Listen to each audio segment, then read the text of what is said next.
Are we live? Come on. Yes! Looks like we're live. Alright, everyone. Welcome to day 9 of the Master Cleanse. Before we get started, there's a few notes or a few things I want to kind of share with you guys. First thing is, this is a challenge that I'm doing as a part of my ADHD and dyslexia channel, which is focused around how to take advantage of your ADHD and dyslexia to get a cognitive advantage over like normal people. Now, I did a video a while back, about 2 months ago, called "How to Treat ADHD and, Without Using Drugs." So, like, how do you treat or how do you take care of the symptoms of ADHD without, resorting to using, like Ritalin or Adderall or any of those type of medication, right? Like amphetamines or whatever. And in that video, I talked about how, the best thing to do is to cut sugar, coffee, sugar, coffee, sugar, coffee, gluten, processed food, and a few other things.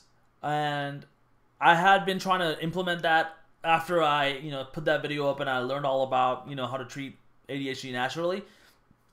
And then I realized like how hard it was, and because I had all these like habits built up that I was trying to get rid of all at the same time, but it was like a losing fight the whole entire time, right? So this video, or this concept of doing the Master Cleanse, which is kind of like a way to reset my whole habits around food, was kind of came out of that. And that's the reason why I started this challenge as a part of that how to treat ADHD and how to treat ADHD without using drugs challenge, right? That video, that all spawned out of that one video. And so I've decided to kind of live stream this whole thing because I thought it would be a good idea to share my experiences with you guys. And even if you're not doing this challenge because you have ADHD, I thought some people might find it valuable. I know a lot of people do the Master Cleanse, so I just thought it might be good to kind of put my thoughts out there and then talk about different things along with it. And for those people that are that found this because they're a part of Hack ADHD and Dyslexia content, I have a lot more ADHD and dyslexia content planned for this channel, so I'm not stopping that. This channel is not going to like switch its directions or whatever. I'm just doing this challenge, and you guys can kind of look forward to really good videos that should be coming out this week and next week, and so on and so forth, right? I've got a lot of cool content planned for you guys. Okay, so let's jump to the live stream here now that we got all those notes out of the way. One more thing before we get started, and that thing is I'm gonna take a look at the chat in about 5 minutes, like in the middle of the stream. If people are commenting, I'll address those. But for right now, I'll take the chat thing off the screen, so that way we can focus 100% on what I want to talk to you guys about. So where is it? Okay. Transition. Okay.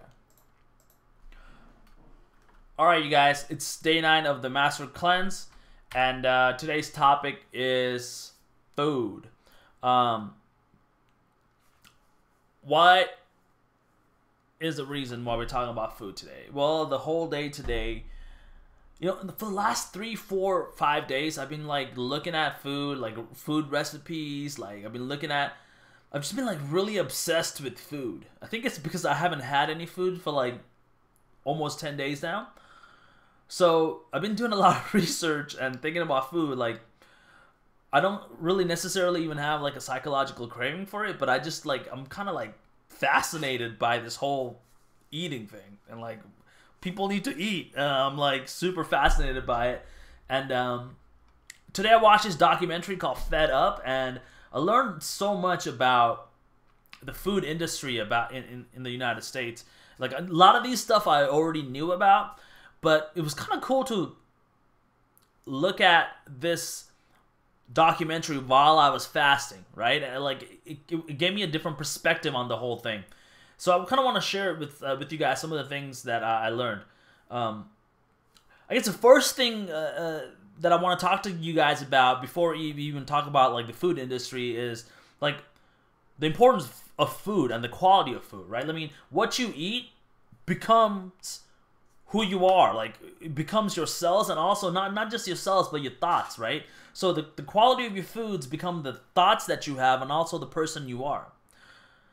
So like, why would you put crap in your body, right? Like, you know, one thing that I was really kind of thinking about was like people that are well off, right? Like, you know, people who have some, you know, basic level of abundance. I think one of the first things that they do is they really spend money on food. Like the quality of your food determines who you are. So you should, you know, invest some of your resources in it, right? And I used to have this like poverty mindset and like scarcity mindset around food where I was like, we should get the cheapest thing possible and get the biggest quantity possible. But I think that's like a really scarcity type of mindset. And the more healthy way to look at it would be to say like, you need to get the best quality food possible for what your body needs.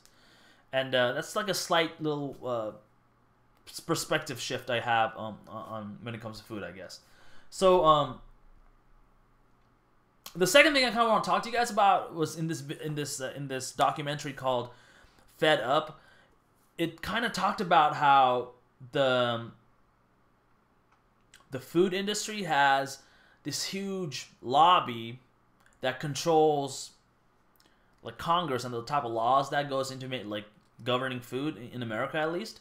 And that control has created a system that really benefits food companies, like the food industry, and not really the consumer, right? So in 1977, there was this report that came out, and in that report, they were kind of finding out that, you know, obesity was going to be a thing. It was going to be like this huge crisis that was going to happen in the 2000s, like, you know, 30, 40 years from 1971. And they released it, and then the food industry freaked out. And the response to that, like freak out, was they changed the chemistry of the food, where like the composition of the food, where they took all the fat out of the food, right? Because they thought that's what created obesity. And you know, when you take fat out of food, what happens is all the food becomes disgusting, right? Like when it becomes unpalatable. So in order to fix that problem, because they needed more people to buy more food, they started adding sugar, because sugar is like this really addictive chemical, right? And probably at that time they didn't know about it, but now we know that, you know, sugar is as addictive as like cocaine. There's been a bunch of different studies that kind of goes over this idea. And now what the food industry is doing, that shift in, you know, taking the fat out and adding sugar in, has created like a lot of issues in the food that we eat in America and in the West. So pretty much everything that comes out of a box has sugar in it, and you're only supposed to have about 9 spoons or 9 grams of sugar per day, but the average American has about 41 grams of sugar per day. And that's because like every single thing that is in the grocery store that comes out of a box or a bottle usually has sugar added to it to make all that stuff taste palatable, right? Because they change the food from what it is into like this processed commodity, and in order to make people buy it, they need to add this chemical called sugar to make it taste good, right? So we can activate all these like neurochemicals in our brain, like dopamine, right? So that shift in like taking natural foods and turning it into processed food, which is really profitable and is really easy to distribute, really easy to keep for a long period of time, and really easy to produce in like mass quantities, really serves the food industry. It doesn't really serve um, the consumer, right? It doesn't really serve like human beings. And now we have like this huge epidemic of like obesity, diabetes, like heart failure, metabolic syndrome, and even like younger children are starting to develop like type 2 diabetes, which used to be called adult onset diabetes, but they're starting to, like, little kids are starting to get this, right?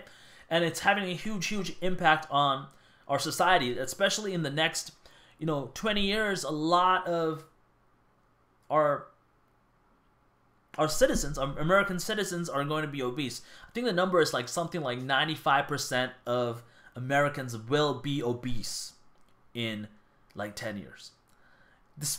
It's crazy, dude. This is crazy. And speaking as like a person that was addicted to sugar, I had no idea, man. Like, I mean, I knew some of it, but like I didn't know how like deep this whole thing went. I'm gonna stop right here just for a second. I'm gonna answer some questions. I'm gonna check out the chat here if there's any questions in the chat. Hey, can I ask you guys a question? If you guys just watching this, and like, when did you realize, if you did realize, that the food that you were eating was bad for you? Because I remember when I was a kid, I didn't know like all the stuff that was like being served in like my school was like supposed to be bad. I just thought like the people that were running the place would kind of take care of the kids, right? I mean, I remember I was living in Las Vegas when I was in middle school, and we had Pizza Hut, we had Burger King, we had all types of fast food restaurants in the cafeteria, and I don't even remember if we had like any kind of healthy foods. And like when I was growing up, my mom and dad didn't pack food for us because the public school system kind of provided that, right? So it was like maybe $1 or something to get like a big slice of pizza, some fries, and a Coke, or like Pepsi or Mountain Dew, all this different stuff. And I didn't like know that all this stuff was bad. And like even when I was outside of school, I remember thinking like, yeah, they served this at my school, so it must be good food, right? So I didn't even realize it was bad for me until a little bit later, like until I kind of graduated high school. I just kind of ate whatever was in front of me, and I started eating the type of foods outside of school that I was eating in like school. And that's like one thing, I guess, that that's kind of like eye-opening about this documentary too, because they kind of went over like how the industrial food system has like co-opted like people who are supposed to be looking out for like the children of America, and like they're using school cafeteria lunches as a way to like stay in business and to like start getting students addicted to like sugar, so when they become an adult, they'll like, keep consuming this like disgusting things that they're not supposed to have, right? So yeah, that's one of the things that that kind of like bothered me like a lot today by watching these couple of documentaries. And right after watching that, we totally went to, I mean, my wife doesn't eat sugar in the first place, but I do. So we went to our pantry and totally reorganized it, chucked a bunch of food into the trash. And a commitment that I want to make even after this fast is I want to try to not, I want to try to not eat sugar, especially if it's just like laced onto the food that's in jars or in boxes. Like I really want to be conscious of and look at the label behind food from now on. So that's one thing I want to do. And another thing that I kind of want to talk to you guys is about like the frequency of eating. I think like eating breakfast, lunch and dinner, it's not it's not a natural human thing, but I think it was something that was invented. Now this is like something I haven't researched, but this is just a hunch I have. I think like eating a lunch, dinner, and breakfast, all three of these things were kind of invented so like like restaurants and like these other industries that kind of profit off delivering food to people can stay in business, right? Like, I don't think humans are supposed to eat this often. And like, the government, the health organization that kind of, the people that came up with the food pyramid, they say you're supposed to eat 3 meals a day, right? And then now they're saying like you got to eat every 3 hours if you want to keep up your metabolism. But I think that's kind of not right. I think evolutionary speaking, I think like we kind of evolved to have like a giant meal. Like, that's what animals do. Especially predators and omnivores. What they do is they find a good source of protein or a good source of food, and they just like eat until they're not hungry anymore, and then it might take them like another day to go find another meal, right? And like when we were evolving in the Paleolithic time, I don't think humans were like eating every 3 hours. It just like it doesn't compute in my head, right? I think we just had like one giant meal until we were satisfied, and then we moved on to like another area. It might have taken like way more than 3 hours. It's probably took them like 24 hours. So I think most humans ate once a day, and that's kind of where I'm gonna be heading after this. Next 31 days. Yeah, after this next 31 days, I think I'm gonna start eating one giant meal that it's like has a variety of nutrients I need. That's like super nutrient dense, and I'm just gonna sit and just like eat that one meal and then wait 24 hours, just like our ancestors, and then repeat that process, because I can handle being on a fast. Right? I've been like kind of fasting for the last 10 days, even though I've been drinking that lemonade whenever I was hungry. I can really like mentally I can handle the fasting. So I think switching my body over to like a one meal a day type diet would be like ideal, right? So I'm gonna look at the chat, and then after this, I'm gonna kind of talk to you guys about like how I was feeling today, and some of the things that I was thinking about.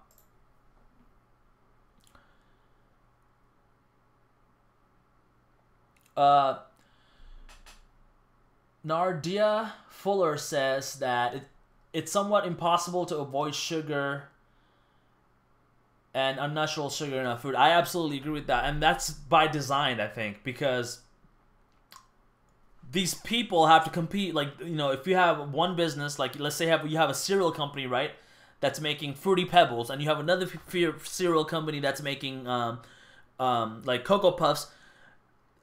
Most people are gonna eat the cereal with the more amount of sugar, right? It's like an addictive drug.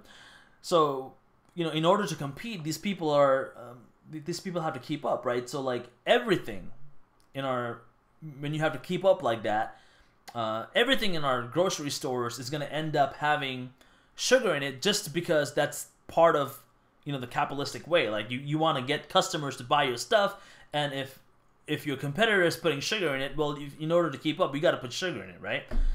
So absolutely, I think it's almost impossible, but there are ways to do it. I'm researching more into it, and I think the best way to do it is to eat things that don't come out of boxes.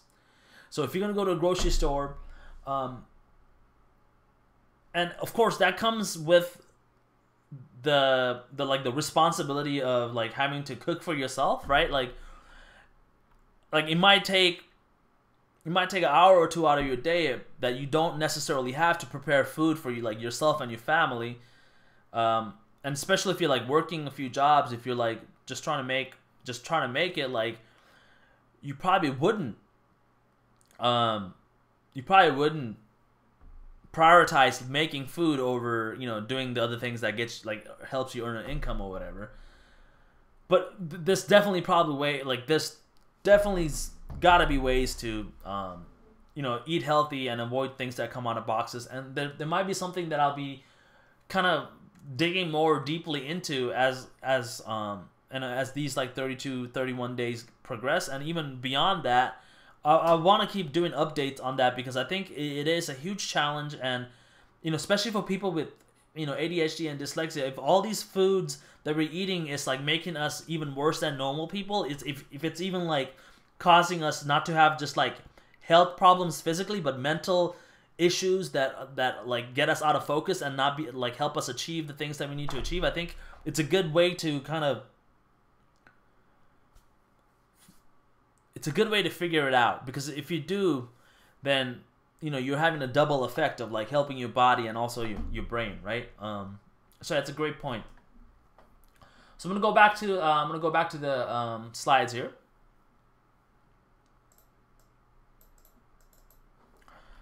All right. Cool. All right. So I slept good again. It was really good. I don't remember what I did. Oh, actually, I didn't sleep that well last night because my kid was having some issues with her, teething and stuff like that. But I did have really good energy the whole day today. Except this morning I was a little grumpy. But I think that was just because I was not in a good was not really in a good place. Sometimes I have issues around like my mood and stuff like that. I think yesterday was just one of those days. Not hungry today. I did have psychological cravings. Something crazy happened. I saw a mango downstairs, and it was a organic mango from Whole Foods or something, and no one was eating it, and I felt so bad for the mango because I had to throw it in the trash. But before I threw it in the trash, I cut it up and I took a bite. So yeah, I took a bite of mango. All right, so yeah, I'm just gonna leave it right there. I'm gonna still say I'm gonna still say I had a successful day. It was just but I had a little small hitch, a moment of weakness, but I'm pretty confident that I'll be able to go the rest of the time here, 31 days without eating anything else. So yeah, another thing is that I lost another 2 pounds when I checked the scale last night. This morning actually, I weigh 197 pounds today.